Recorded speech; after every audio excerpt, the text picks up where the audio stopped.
خیلی ها هستن شب و روز گریه میکنن.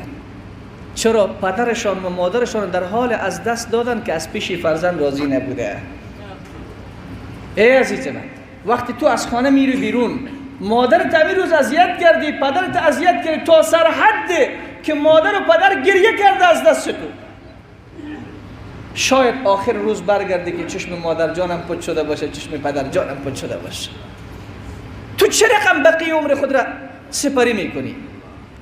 پدر اشتباه داره، مادر اشتباه داره، چون اینها معصوم نیستن. تو هم خطا داری.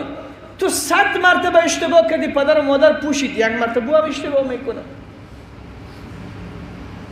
با ما تماس میگیره برادرها، میگه می مادر ما کدیم زن ما جرم میه، بسیار بد اخلاق است این مادرم. برش میگم مادرت از چی کرده میتوانی؟ چی کرده میتوانی؟ خب مادرت است شاید نفهمه، شاید جهالت بکنه، ولی مادرت است بساز به همراهش، برنامه بریز، تلاش بکن. اگر میتوانی زنت بگی برو یک جای دورتر از مادر زندگی کن که مبادا به خاطر زن دل مادر رو بشکنانی، مبادا به خاطر زن مادر را اذیت بکنی، مادر را تون بگوی، سخنای ناسزا به مادر بزنی به خاطر زنت. چون خیلی ها زن ذلیلن